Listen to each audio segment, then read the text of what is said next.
welcome back to my channel. So on today's video I'm going to show you how I did this amazing crochet twist. Yes, it's a crochet twist.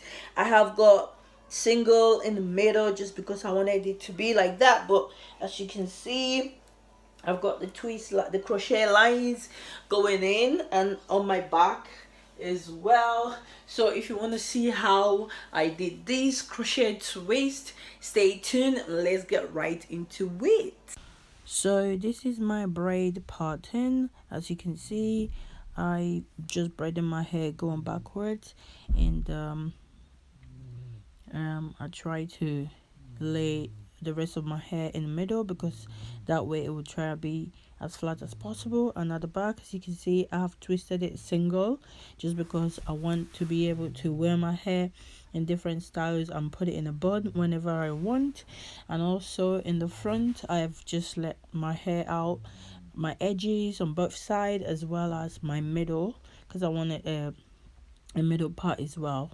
So that's pretty much. So moving along, I've done quite a few at the back now, and I'm adding up two different colors like green and sort of violet, bluish green, bluish purple.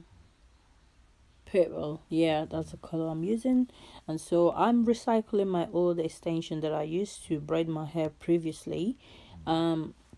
There were quite a lot of it, so I thought why not use it, because it was still very good, in a very good condition. So that's what I'm doing now, separating it and stretching it to remove any tangles, and that's, yeah, and I'm gonna use it again.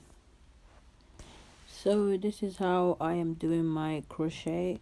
First of all, before I go ahead and twist, before I do that, I'm sort of like giving it a braid at the base because I want it to look as natural as possible.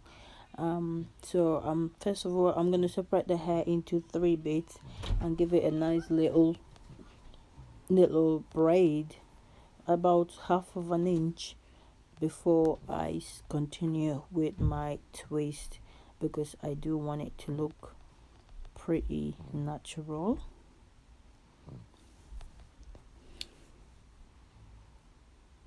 So yeah, I'm starting to twist now, so I'm just gonna go ahead and twist, get rid of as I go, I get rid of any tangles on the hair. And because the hair's been used before, it feels really nice, like perfect texture for a twist. So that's another bonus for reusing your old hair, if you like. It's not old, it's just been used before, it's been in good condition. So yeah, that's pretty much what I did. So this is how far I've come. Just wanted to show you, to have a quick look at how much I've done and how much that is left to do. This is not looking bad at all. So far so good. So I'm pretty much done with all the crochet bits, so I'm just starting to do my single now. Yes, I could have done like a twist or normal, like, you know, the braidless crochet, but no, I didn't want to do that. I thought I'd just do it from the scratch here.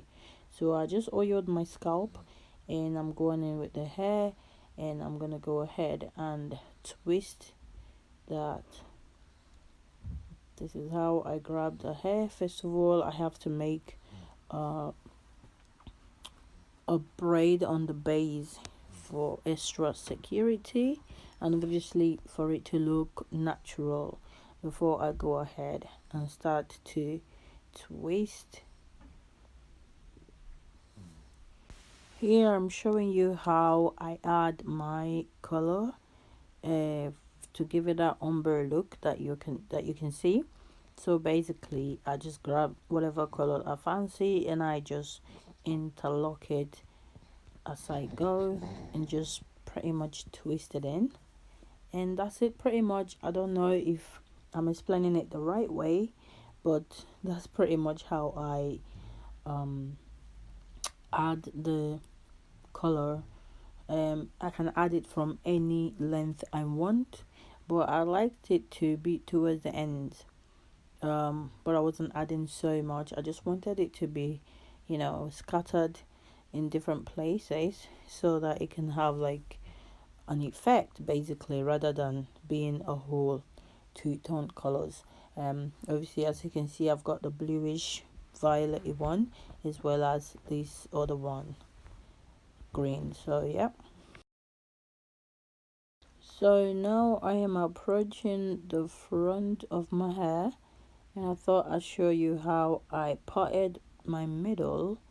Obviously you've seen how I parted the rest of the hair, but yeah, I thought I'd show you how I did here the middle. It's pretty much the same process.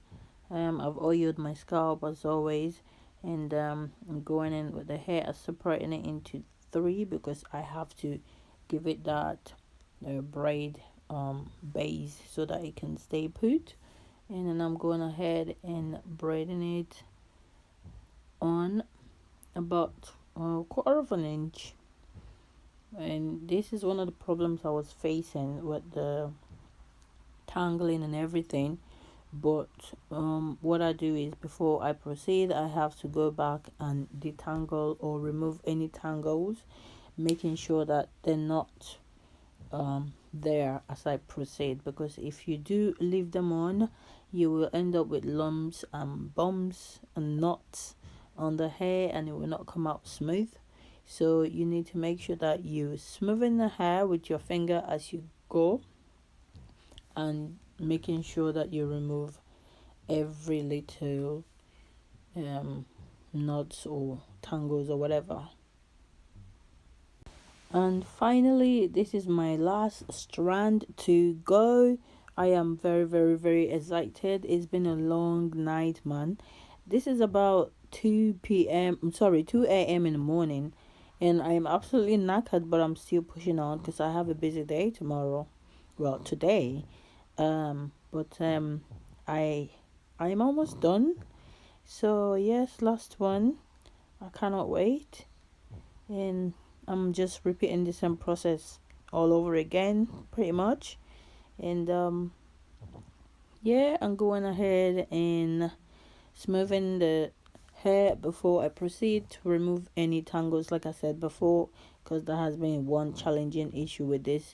The only downside to using hair that's been used before, yes, you will get a lot of tangles, but as long as you're able to just remove them, it should never be a problem. But yeah, that's it.